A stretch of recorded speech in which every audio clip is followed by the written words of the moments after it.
No meu casamento, quando o pastor perguntou se alguém tinha alguma objeção à união, eu esperava o silêncio costumeiro. O que não esperava era ver um homem se levantar no fundo da igreja e gritar: "Eu me oponho, essa mulher ainda é casada comigo." A noiva ao meu lado empalideceu e eu senti o mundo desabar quando percebi que os 10 anos de viuvez dela haviam sido uma mentira elaborada. Mas essa foi apenas a primeira das revelações devastadoras que descobriria sobre a mulher que achava amar. A vingança que criei para ela e seu cúmplice foi tão calculada que até hoje as pessoas falam sobre a justiça que fiz. Antes de eu contar como desmascararei completamente essa dupla de golpistas, me conta. De onde você está me ouvindo agora? No trabalho? No trânsito, fazendo exercício? Porque esta história vai precisar da sua atenção total.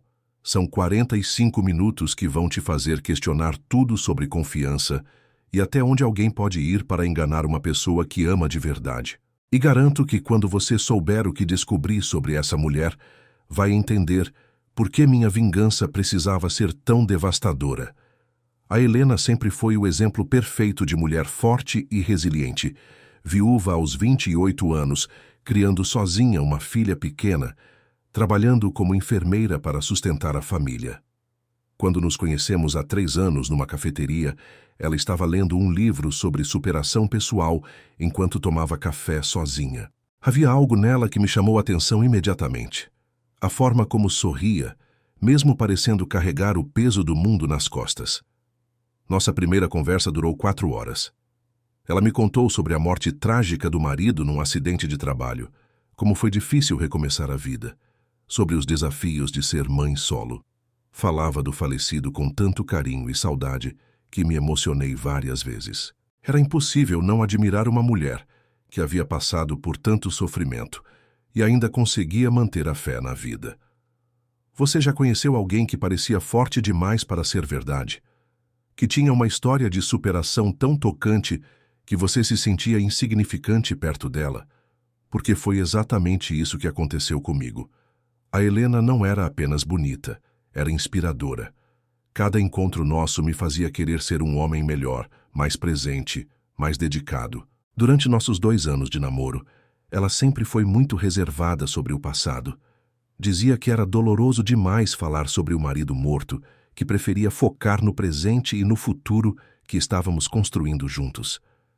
Eu respeitava esse espaço, achava até romântico proteger a memória do primeiro amor dela. Que homem questiona a dor de uma viúva, não é mesmo? A filha dela, Júlia, de 12 anos, me aceitou gradualmente. No início era arrediam, como qualquer criança que vê um estranho entrando na vida da mãe. Mas com o tempo, criamos uma relação genuína. Ela me chamava de tio Carlos e às vezes me procurava para conversar sobre coisas que tinha vergonha de falar com a mãe. Era uma menina inteligente, madura demais para a idade, provavelmente resultado das dificuldades que havia enfrentado. Nosso relacionamento foi se solidificando naturalmente. Helena era dedicada ao trabalho, mas sempre arranjava tempo para nós. Jantares românticos, passeios no parque com a Júlia, noites de filme em casa. Ela cozinhava divinamente. Era carinhosa sem ser grudenta, independente sem ser distante. Era literalmente a mulher perfeita para um homem de 40 anos que havia desistido de encontrar alguém especial. Quando pedi ela em casamento há 6 meses, ela chorou de emoção. Disse que nunca imaginou que poderia amar alguém novamente depois de tudo que havia passado, que eu havia devolvido a esperança na vida dela. Planejamos um casamento simples, mas significativo, uma cerimônia pequena na igreja do bairro, com família e amigos próximos. A Helena sempre foi muito organizada com documentos e burocracias. Cuidou de todos os papéis necessários para o casamento. Disse que queria me poupar desse estresse. Eu agradeci pela consideração, afinal, ela era enfermeira e estava acostumada com papelada. Confiava completamente nela para resolver essas questões práticas. Durante os preparativos, notei apenas alguns detalhes que me chamaram a atenção, mas que na época interpretei como características normais de alguém que havia passado por trauma. Ela não gostava de falar sobre a família do ex-marido. Dizia que cortaram contato depois da morte dele por ser doloroso demais. Não havia fotos do casal pela casa, apenas algumas muito antigas guardadas numa caixa que ela raramente abria. Mas você sabe como é quando estamos apaixonados, né? Interpretamos qualquer coisa estranha como proteção emocional da pessoa amada. Achei que ela estava tentando preservar nosso relacionamento das sombras do passado. Que mulher sensível e madura, pensava eu. Como estava enganado sobre quem ela realmente era. O que descobriria naquele altar mudaria não apenas minha vida, mas minha perspectiva sobre até onde algumas pessoas podem ir para enganar alguém que confia cegamente nelas. Será que você consegue imaginar viver 10 anos inteiros numa mentira tão elaborada?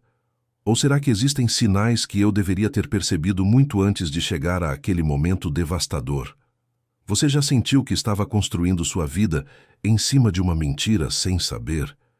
Que cada plano para o futuro era, na verdade, você sendo manipulado por alguém que não passava de uma atriz profissional? Porque foi exatamente isso que vivi durante 3 anos com a Helena, acreditando estar ao lado da mulher mais forte e íntegra que já conheci. Após nosso primeiro encontro naquela cafeteria, nossa relação evoluiu de forma natural e linda. Helena era diferente de todas as mulheres que havia conhecido. Não era desesperada por atenção, não criava dramas desnecessários, não fazia joguinhos emocionais.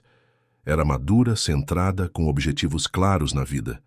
Parecia ter aprendido com o sofrimento a valorizar relacionamentos verdadeiros. Nossos primeiros meses foram perfeitos demais para ser verdade, mas na época eu interpretava isso como compatibilidade genuína. Ela adorava os mesmos filmes que eu. Gostava de restaurantes simples, preferia noites tranquilas em casa a festas barulhentas. Cozinhava pratos deliciosos e sempre perguntava se eu havia gostado, como se minha opinião realmente importasse para ela. A filha Júlia inicialmente me tratava com educada distância, o que era completamente compreensível. Helena nunca me forçou na vida da menina. Deixou que nossa relação se desenvolvesse organicamente. Aos poucos, Júlia começou a me incluir em conversas, pedia ajuda com lição de casa, até me convidava para assistir seus programas favoritos. Era uma criança inteligente e carinhosa que claramente amava muito a mãe. Helena trabalhava em turnos no hospital. Às vezes chegava em casa cansada demais para conversar muito. Eu respeitava esse cansaço. Inclusive, admirava sua dedicação profissional. Enfermagem é uma profissão desgastante. Lidar com o sofrimento humano todos os dias não deve ser fácil. Quando ela estava exausta, eu cozinhava, ajudava com as tarefas domésticas, cuidava para que pudesse descansar adequadamente. Quantos de vocês já se apaixonaram por alguém que parecia perfeito demais? Que encaixava exatamente no que vocês procuravam numa parceira? Deixem nos comentários suas experiências, porque talvez vocês entendam melhor que eu na época os sinais que deveria ter percebido. Durante nosso relacionamento, Helena sempre foi muito reservada sobre o passado. Dizia que preferia não reviver memórias dolorosas, que queria focar na felicidade que estávamos construindo juntos. Quando eu perguntava sobre a família do ex-marido, ela mudava de assunto rapidamente.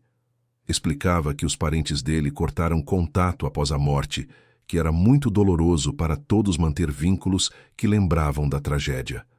Achei essa explicação totalmente razoável. Quem sou eu para questionar como uma viúva lida com o próprio luto? Pensei que estava sendo um namorado compreensivo, ao não insistir em assuntos que claramente a machucavam. Na verdade, estava sendo manipulado por uma mentirosa profissional que sabia exatamente quais botões emocionais apertar. Um detalhe que deveria ter me chamado a atenção era a ausência total de fotos do casamento anterior. Helena explicou que foi difícil demais guardar essas lembranças, que havia doado ou guardado tudo numa caixa no armário para não se machucar vendo constantemente. Disse que talvez um dia, quando a dor diminuísse, conseguiria olhar essas recordações com mais tranquilidade. Eu admirei essa atitude. Pensei que mostrava maturidade emocional. Como estava enganado. A verdade é que não existiam fotos de casamento porque nunca houve casamento legítimo. Toda aquela história tocante sobre superação e viuvez era uma farsa elaborada para despertar minha compaixão e baixar minhas defesas. Helena também era muito cuidadosa com questões financeiras. Sempre insistia em dividir contas de restaurantes, nunca me pedia dinheiro emprestado. Fazia questão de contribuir proporcionalmente para gastos quando fazíamos programas juntos. Essa independência me impressionava positivamente. Que diferença das mulheres interesseiras que havia conhecido antes. Quando comecei a frequentar a casa dela regularmente, notei que era um lar bem organizado e acolhedor. Decoração simples, mas de bom gosto. Geladeira sempre abastecida, roupas da Júlia sempre limpas e passadas. Helena era claramente uma mãe dedicada e uma dona de casa competente. Tudo reforçava a imagem de mulher forte e responsável que ela havia construído. Aos poucos, comecei a me imaginar vivendo naquele ambiente permanentemente. Júlia já me tratava como figura paterna. Helena demonstrava carinho genuíno. Tínhamos rotinas domésticas confortáveis nos finais de semana que eu passava lá. Parecia natural evoluir para uma união estável ou casamento oficial. Quando surgiam conversas sobre nosso futuro juntos, Helena sempre se mostrava entusiasmada, mas cautelosa. Dizia que precisava ter certeza de que eu realmente queria assumir responsabilidades com ela e a filha, que não podia se dar ao luxo de mais um relacionamento frustrado. Essa prudência me parecia sábia e me fazia respeitá-la ainda mais. Foi durante uma dessas conversas sobre compromisso sério que resolvi oficializar nossa união. Helena chorou quando pedi ela em casamento. Disse que nunca imaginou encontrar alguém disposto a amar não apenas ela, mas também a Júlia como filha. Prometeu ser a esposa mais dedicada e grata que eu poderia desejar. Começamos a planejar uma cerimônia simples, mas significativa. Helena insistiu em cuidar de toda a documentação necessária. Disse que, como profissional da área de saúde, estava acostumada com burocracias e papeladas. Eu agradeci pela consideração, afinal tinha meu próprio trabalho para cuidar e confiava completamente na eficiência dela. Durante os preparativos, Helena parecia ansiosa às vezes, mas interpretei como nervosismo natural de noiva. Ela consultava constantemente a agenda, conferia datas múltiplas vezes, ligava frequentemente para fornecedores confirmando detalhes. Pensei que fosse perfeccionismo ou medo de que algo desse errado no nosso dia especial. Mas será que aquela ansiedade era realmente nervosismo de noiva apaixonada? Ou será que Helena estava preocupada com algo muito mais sério que eu nunca imaginaria descobrir daquela forma devastadora no altar? O dia do nosso casamento chegou como um sonho que estava prestes a se tornar o pior pesadelo da minha vida. A igreja estava decorada simplesmente, mas com bom gosto, exatamente como Helena havia planejado. Rosas brancas, velas discretas. Uma cerimônia íntima com apenas 30 convidados entre familiares e amigos próximos. Tudo parecia perfeito demais, como se o destino estivesse preparando o cenário para a revelação mais devastadora que eu poderia imaginar. Eu estava no altar há 10 minutos, ajeitando o terno nervosamente, quando Helena entrou caminhando pelo corredor. Estava deslumbrante no vestido simples, mas elegante que havia escolhido. Não era aquele vestido pomposo de princesa que muitas noivas usam, mas algo discreto e sofisticado que combinava perfeitamente com a personalidade dela. Ou pelo menos com a personalidade que ela havia construído para me enganar. Júlia caminhava na frente espalhando pétalas de rosas, sorrindo timidamente para os convidados. A menina parecia genuinamente feliz com a união. Havia me dito na semana anterior que estava ansiosa para termos uma família oficial.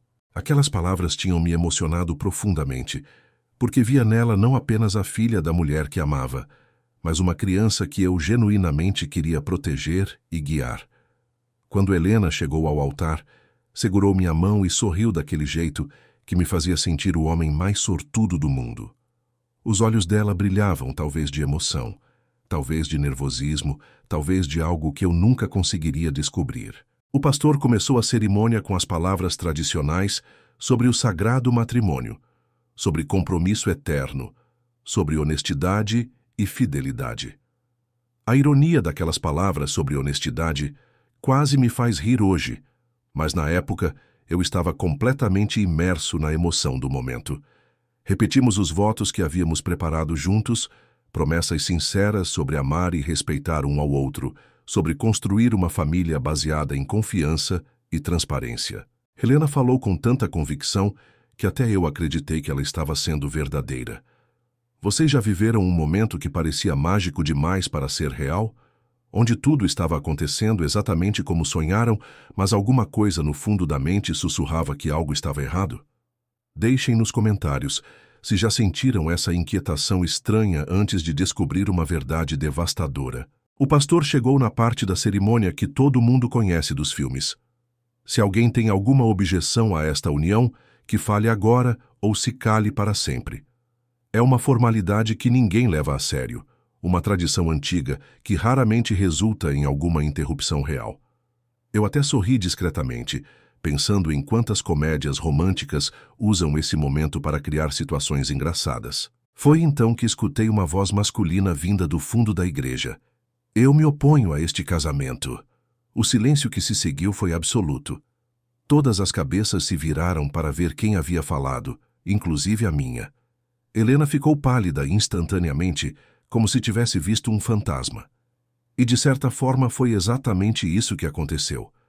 O homem que se levantou da última fileira era alguém que, segundo a história dela, deveria estar morto há 10 anos. Esta mulher ainda é legalmente casada comigo, continuou o homem, caminhando pelo corredor em direção ao altar. Meu nome é Roberto Silva e Helena nunca se divorciou de mim. Este casamento seria bígamo e, portanto, ilegal. O mundo parou. Literalmente parou. Senti minha respiração falhar, minhas pernas tremeram e por um momento pensei que fosse desmaiar ali mesmo no altar. Helena estava imóvel ao meu lado, incapaz de falar ou reagir de qualquer forma. As pessoas na igreja começaram a murmurar, claramente confusas e chocadas com a situação. Isso é impossível, consegui balbuciar. Helena é viúva. Seu marido morreu há 10 anos. Roberto chegou até nós e olhou diretamente para Helena com uma expressão que misturava raiva, tristeza e algo que parecia ser desapontamento profundo. Querida, você realmente contou para ele que eu estava morto? Chegou a esse ponto? Helena finalmente encontrou a voz, mas o que saiu foi apenas um sussurro desesperado. Roberto, por favor, não aqui, não agora. Quando então, Helena? Quando você ia contar a verdade? Depois de consumar este casamento falso? Depois de enganar este homem completamente? A revelação me atingiu como um soco no estômago.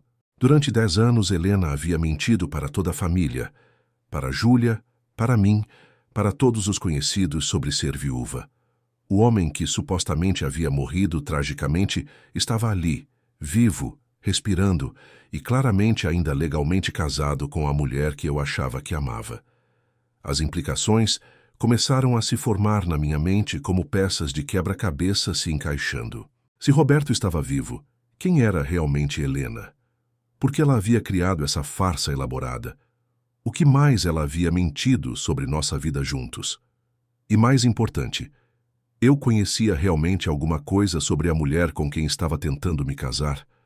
Mas o choque daquele momento era apenas o começo, porque a verdade sobre Helena e Roberto era muito mais sinistra e calculista do que eu jamais poderia imaginar naqueles primeiros segundos de revelação devastadora.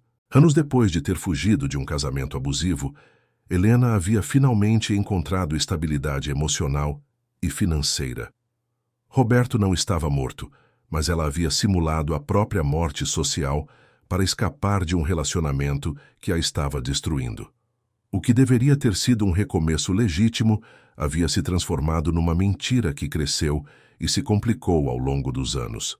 Descobrir que Helena não era viúva foi apenas a primeira camada de uma situação muito mais complexa e dolorosa. Roberto não era um ex-marido qualquer reaparecendo por acaso. Ele era um homem que havia passado 10 anos procurando a esposa que havia desaparecido da vida dele sem explicação, levando junto a filha que ele achava ser sua. O que mais me chocou naquele momento não foi apenas a mentira sobre a morte, mas perceber que Júlia havia sido criada acreditando que o próprio pai estava morto. Uma criança de 12 anos que havia vivido toda a vida consciente, acreditando ser órfã de pai, quando na verdade o homem estava vivo e havia passado uma década procurando por ela. Roberto olhou para Júlia com lágrimas nos olhos e disse: "Oi, minha filha. Papai nunca parou de procurar vocês." A menina olhou confusa entre Helena, Roberto e mim, claramente sem entender o que estava acontecendo. "Mãe, quem é esse homem? Porque ele está dizendo que é meu pai." Helena finalmente desabou. Começou a chorar compulsivamente, segurando o vestido de noiva como se fosse um escudo protetor. "Júlia, eu posso explicar tudo. Não é como parece." "Como não é como parece?" gritou Roberto. "Você desapareceu no meio da noite. Levou nossa filha, mudou de cidade, construiu uma vida inteira baseada na mentira de que eu estava morto. Como diabos isso não é exatamente como parece?" A igreja estava em completo silêncio, as pessoas assistindo àquele drama se desenrolar como se fosse uma novela ao vivo. Minha família estava chocada, os amigos de Helena pareciam tão confusos quanto eu. Mas o que mais me perturbava era a expressão no rosto da Júlia. Uma mistura de confusão, medo e um lampejo de reconhecimento, como se alguma parte profunda da memória dela estivesse sendo despertada. Naquele momento, entendi que minha vida havia sido construída sobre uma mentira tão elaborada que eu nem conseguia calcular quantas outras revelações devastadoras ainda estavam por vir. Porque se Helena havia mentido sobre algo tão fundamental quanto a morte do marido, o que mais ela havia escondido de mim durante esses 3 anos juntos? Será que Roberto era realmente o vilão dessa história? Ou será que eu estava prestes a descobrir que havia me apaixonado por uma mulher muito mais perigosa e manipuladora do que jamais poderia imaginar? Depois do confronto devastador na igreja, passei 3 dias trancado em casa, tentando processar tudo o que havia descoberto. Durante 3 anos construí minha vida ao lado de uma mulher que nem existia realmente. Helena, a viúva corajosa e dedicada, era na verdade uma fugitiva que havia abandonado o marido e mentido para todo mundo, inclusive para a própria filha, sobre a morte dele. Mas a raiva que sentia não era apenas pela mentira sobre Roberto estar vivo. Era pela humilhação pública, pela forma como fui exposto como um idiota na frente de familiares e amigos, pela descoberta de que havia sido manipulado por uma atriz consumada que sabia exatamente quais cordas emocionais tocar. No 3º dia de isolamento, tomei uma decisão que mudaria completamente o rumo dessa história. Eu iria investigar cada detalhe da vida de Helena. Se ela havia mentido sobre algo tão fundamental quanto a morte do marido, quantas outras mentiras ela havia contado? E mais importante, como eu poderia usar essas informações para garantir que ela pagasse por me ter feito de idiota? A primeira coisa que fiz foi contratar um investigador particular. Não queria mais depender apenas da minha intuição ou de confrontos emocionais. Queria fatos, evidências, documentação de tudo que Helena havia escondido de mim durante nosso relacionamento. O investigador, um homem chamado Marcelo com 15 anos de experiência, me garantiu que conseguiria mapear toda a vida dela nos últimos 10 anos. Vocês já sentiram necessidade de conhecer a verdade completa sobre alguém que os enganou? De descobrir cada mentira, cada manipulação, cada momento em que foram tratados como tolos? Compartilhem nos comentários como lidaram com essa sensação, porque naquele momento ela estava consumindo cada pensamento meu. Enquanto Marcelo trabalhava, comecei minha própria investigação caseira. Tinha ainda algumas coisas de Helena em casa, documentos que ela havia deixado, um notebook antigo que usava eventualmente, algumas roupas e objetos pessoais. Se ela havia mentido sobre Roberto, certamente havia deixado rastros de outras mentiras também. O primeiro achado foi uma agenda antiga, guardada numa bolsa que ela raramente usava. Folheando as páginas, encontrei anotações estranhas, nomes que não reconhecia, números de telefone sem identificação, compromissos marcados em códigos que não faziam sentido. Uma anotação específica me chamou a atenção. C. 15 horas, Hotel Central. Repetida várias vezes em meses diferentes. Quem era C? Quem era? Por que Helena se encontrava regularmente com essa pessoa num hotel? E por que ela usava códigos para marcar esses encontros se supostamente não tinha nada a esconder de mim? Liguei para o Hotel Central fingindo ser um cliente que havia perdido um objeto no quarto. Perguntei se tinham registro de uma hóspede chamada Helena nos últimos meses.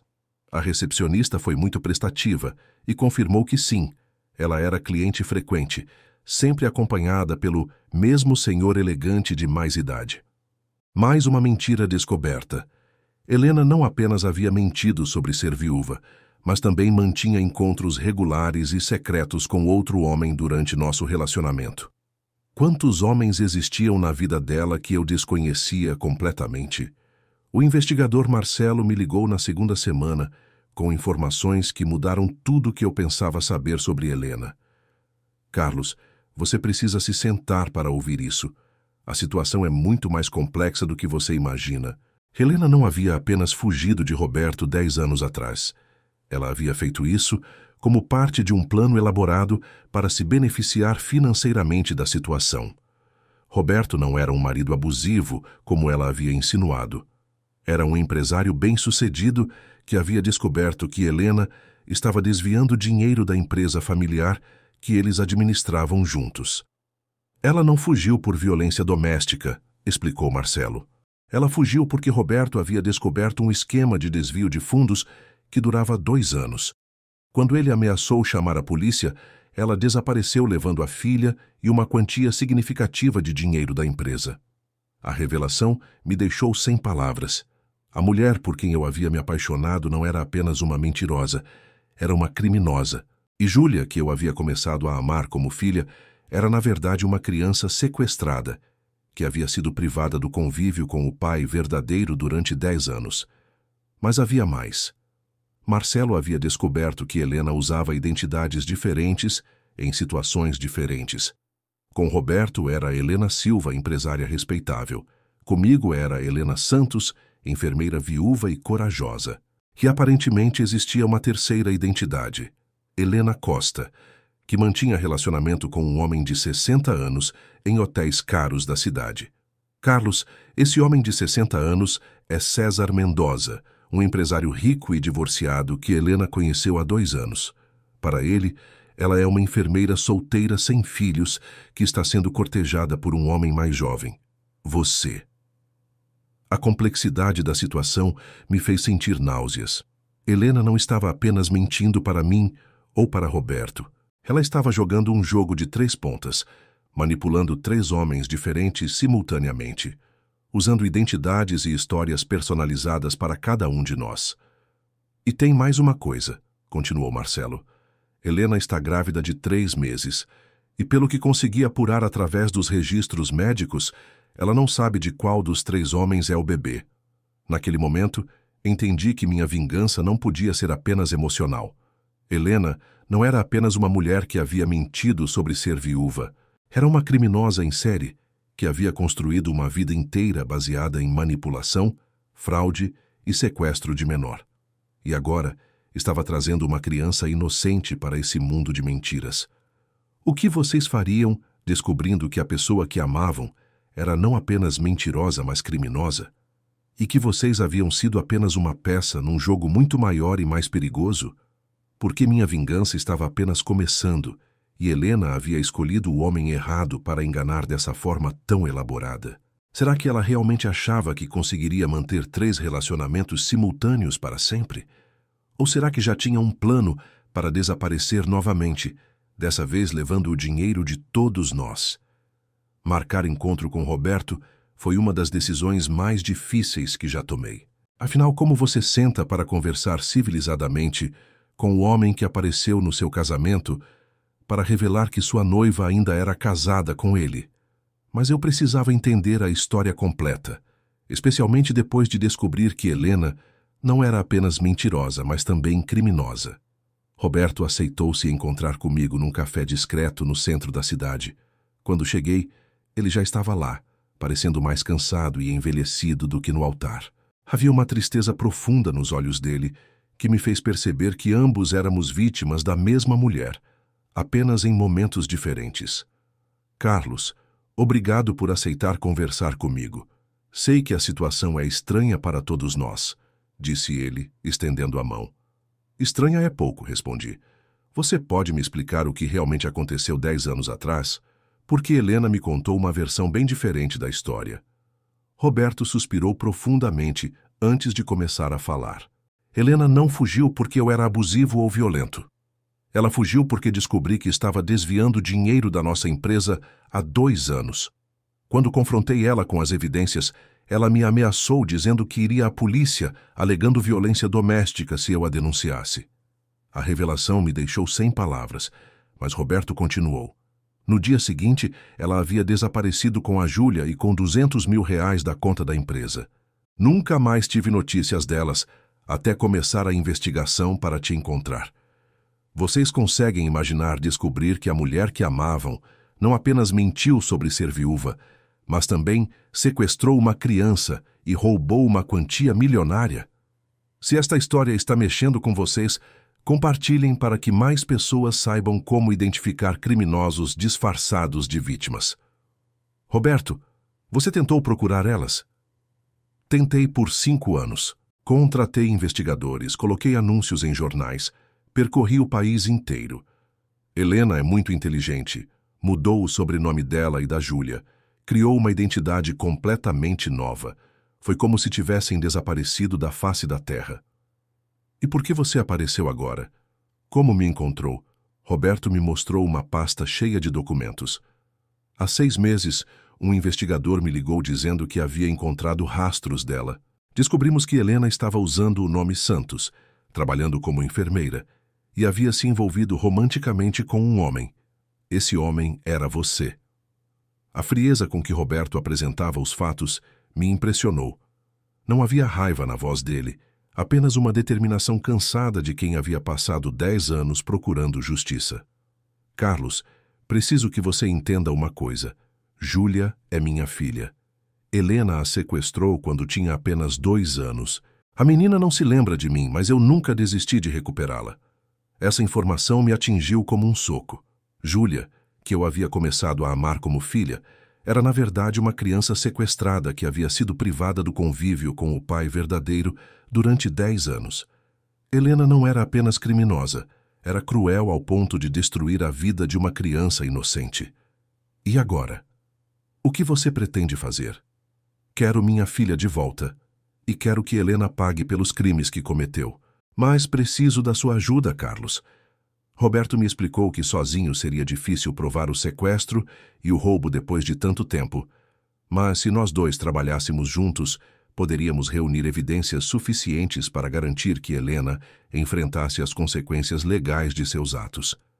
Você quer se vingar dela, não é? Eu também. Vamos fazer isso da forma certa. Naquele momento, entendi que minha vingança pessoal havia se transformado em algo muito maior. Uma missão de justiça para reunir uma família separada e punir uma criminosa que havia destruído múltiplas vidas com suas mentiras elaboradas. Mas será que Roberto estava me contando a verdade completa? Ou será que ele também escondia segredos que poderiam complicar ainda mais essa situação já devastadora? Depois da conversa reveladora com Roberto, voltei para casa com a cabeça fervilhando de planos de vingança.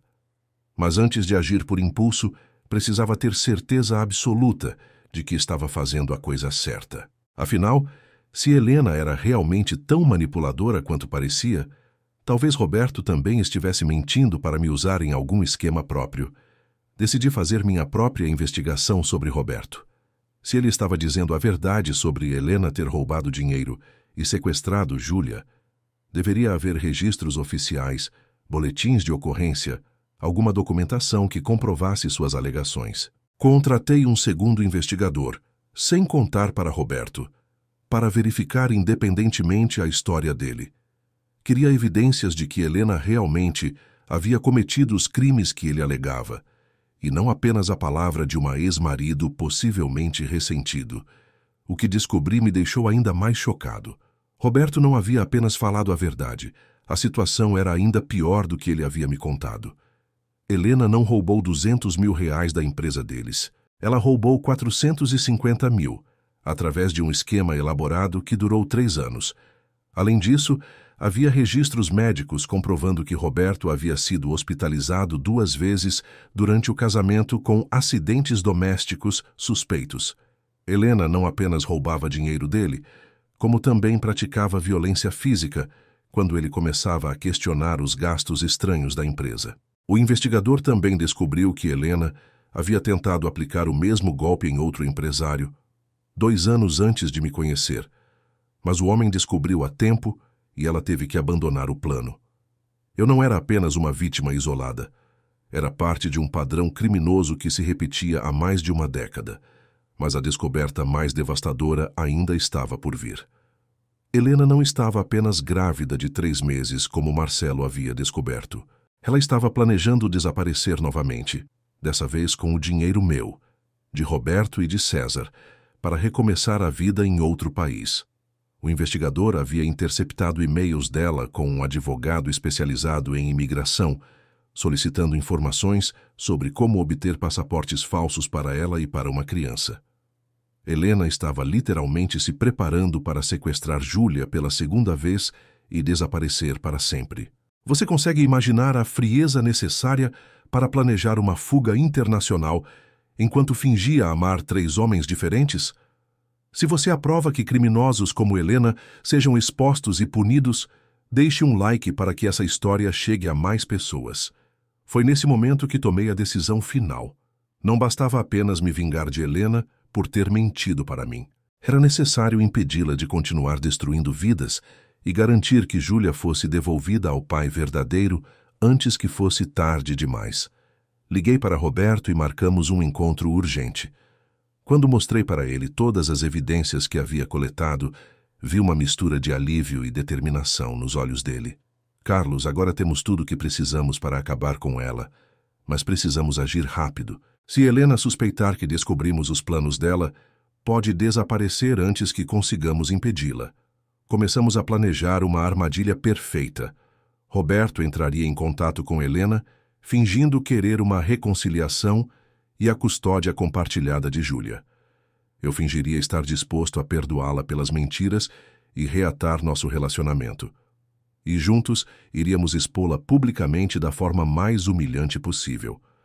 Ela acha que é mais inteligente que todos nós, disse Roberto. Vamos mostrar para ela o que acontece quando criminosos subestimam suas vítimas.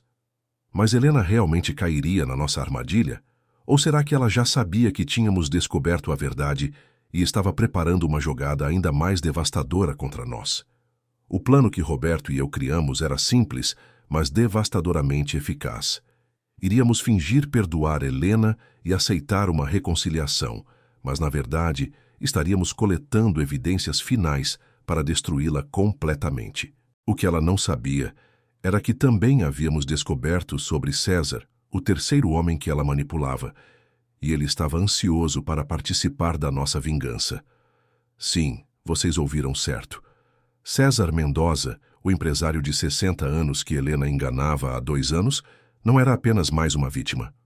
Quando Roberto o procurou e contou toda a verdade sobre Helena, ele ficou tão furioso que se ofereceu para bancar toda a operação de vingança que planejamos.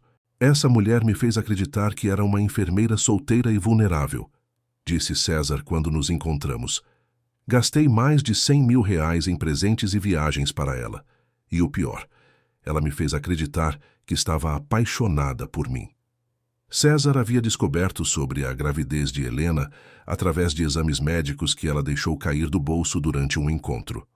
Quando questionou sobre o pai do bebê, ela disse que era de um relacionamento anterior que havia terminado mal. Mais uma mentira elaborada para manipular as emoções de outro homem. Com 3 homens unidos contra ela, Helena não tinha chance alguma. Mas a armadilha precisava ser perfeita, porque sabíamos que se ela suspeitasse de qualquer coisa, desapareceria para sempre, levando Júlia e todo o dinheiro que conseguisse roubar. Vocês já se uniram com outras vítimas para se vingar de alguém que machucou todos vocês? Deixem nos comentários suas experiências, porque a força que sentimos ao trabalhar juntos foi transformadora para todos nós. Roberto faria o primeiro contato, ligando para Helena fingindo estar arrependido do escândalo no casamento e querendo conversar sobre a custódia de Júlia.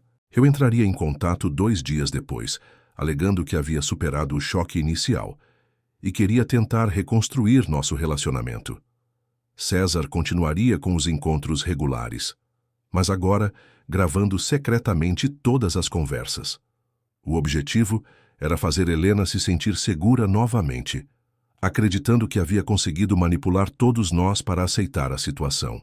Enquanto isso, estaríamos documentando cada mentira, cada contradição, cada crime que ela confessasse, achando que estava conversando com homens apaixonados e ingênuos.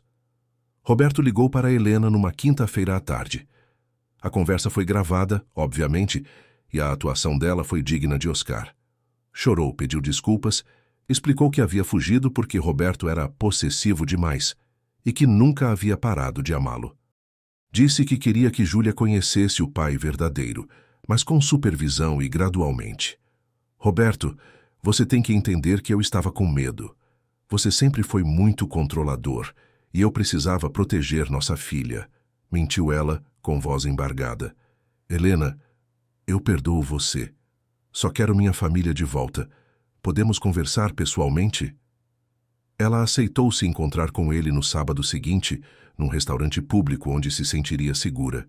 Roberto saiu do telefonema impressionado com a capacidade dela de inverter completamente a realidade e se fazer de vítima até para o homem que ela havia roubado e da quem havia sequestrado a filha. Na segunda-feira, foi minha vez de ligar para Helena. Usei o mesmo tom emocional que ela conhecia bem, falando sobre como nossa conexão era especial demais para ser destruída por mal-entendidos do passado. Helena, eu te amo. Não importa o que aconteceu.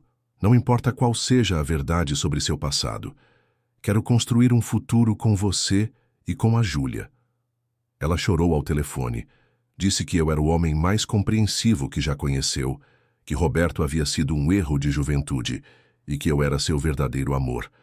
Prometeu explicar tudo pessoalmente e começar nossa vida do zero, com total honestidade dessa vez. O que vocês fariam ouvindo a pessoa que os enganou, prometendo honestidade total depois de anos mentindo? Se essa história está tocando vocês, deixem um like para que mais pessoas vejam como criminosos tentam manipular, até mesmo depois de serem descobertos. César era o mais revoltado dos três, porque havia sido enganado por mais tempo. Helena o conheceu 2 anos atrás e construiu uma fantasia elaborada sobre ser uma enfermeira dedicada, que trabalhava em turnos duplos para sustentar uma filha sozinha. Ele se apaixonou pela dedicação maternal dela e pela força de caráter em superar as dificuldades da vida. Carlos, essa mulher é uma atriz profissional. Cada lágrima, cada sorriso, cada gesto carinhoso, tudo foi calculado para me fazer me apaixonar, disse César durante nosso encontro de planejamento.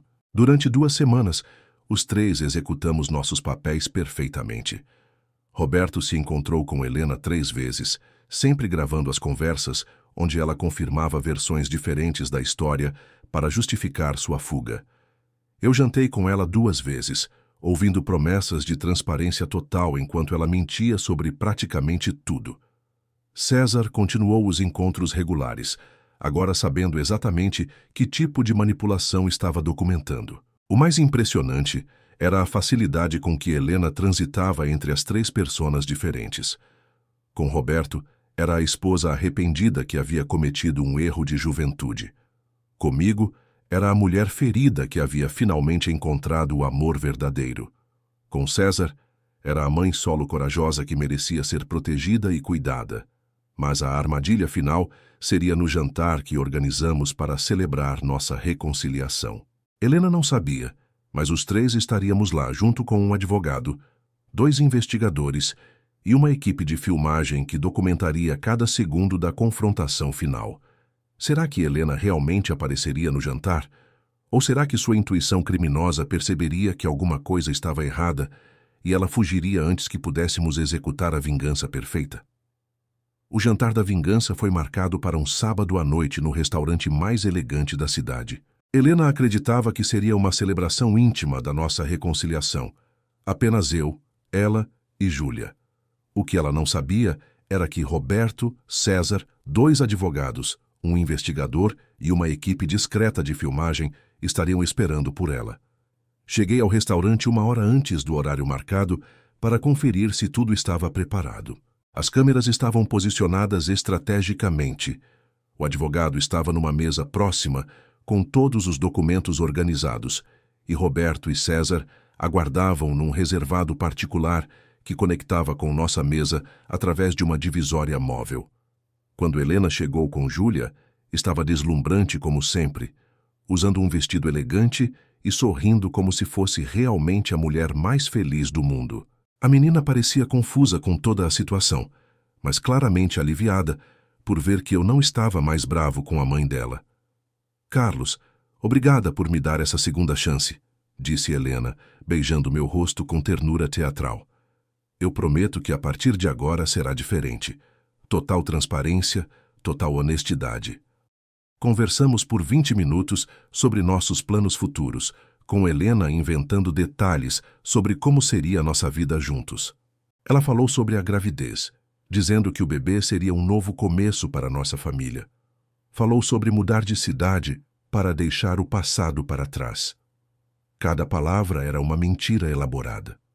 Vocês conseguem imaginar sentar numa mesa, ouvindo a pessoa que os traiu fazer promessas que sabem ser falsas? Se esta situação está mexendo com vocês de alguma forma, compartilhem para que mais pessoas vejam até onde alguns criminosos são capazes de ir. Foi então que ativei o sinal combinado, tocando discretamente no copo de vinho. A divisória entre nossa mesa e o reservado se abriu, revelando Roberto e César sentados calmamente nos aguardando. A expressão no rosto de Helena foi algo que nunca vou esquecer. Primeiro confusão, depois reconhecimento, finalmente pânico absoluto. Ela entendeu imediatamente que havia caído numa armadilha, mas era tarde demais para fugir. Helena, disse Roberto com voz calma, chegou a hora de você parar de mentir. Oi, querida, completou César, surpresa de me ver aqui? Júlia olhou confusa entre os adultos, sem entender o que estava acontecendo. Helena tentou se levantar da mesa, mas o advogado se aproximou naquele momento e se apresentou formalmente. Senhora Helena, meu nome é Dr. Marcos Silva. Represento estes 3 cavalheiros em processo criminal por fraude, sequestro de menor e apropriação indébita. A senhora está sendo formalmente notificada. Helena finalmente encontrou a voz, mas o que saiu foi apenas um sussurro desesperado. Vocês não podem fazer isso comigo. Eu explico tudo. Não precisa explicar nada, respondi. Nós sabemos de tudo. Sabemos sobre o dinheiro que você roubou da empresa do Roberto. Sabemos sobre os passaportes falsos que está providenciando. Sabemos sobre os outros homens que você está enganando em outras cidades. Sabemos sobre tudo, Helena. Roberto se levantou e caminhou até Júlia, ajoelhando-se ao lado da cadeira dela. Júlia, você se lembra de mim? Eu sou seu pai, seu verdadeiro pai. A menina olhou para Helena em busca de confirmação, mas encontrou apenas o rosto de uma mulher em pânico, que sabia que sua vida de mentiras havia chegado ao fim. Mamãe, esse homem está falando a verdade? Perguntou Júlia com voz pequena. Helena não conseguiu responder. Pela primeira vez em 10 anos, não tinha uma mentira elaborada para contar. Não tinha uma desculpa convincente. Não tinha uma maneira de manipular a situação a seu favor. O restaurante inteiro estava assistindo àquela cena se desenrolar, alguns gravando com celulares, outros sussurrando entre si sobre o drama que estava acontecendo. Helena havia sido exposta publicamente da forma mais humilhante possível, na frente da própria filha e de dezenas de desconhecidos. Júlia, disse Roberto com lágrimas nos olhos, papai nunca parou de procurar vocês. Papai sempre amou você, mesmo quando a mamãe disse que eu estava morto. Será que Júlia conseguiria processar essa revelação devastadora? E será que Helena tentaria uma última cartada desesperada para escapar das consequências dos seus crimes? 6 meses após a exposição devastadora no restaurante, posso dizer com certeza que a justiça foi feita de forma mais completa do que jamais imaginei possível. Helena não apenas perdeu tudo o que havia construído através das mentiras, mas também enfrentou as consequências legais de cada crime que cometeu durante mais de uma década.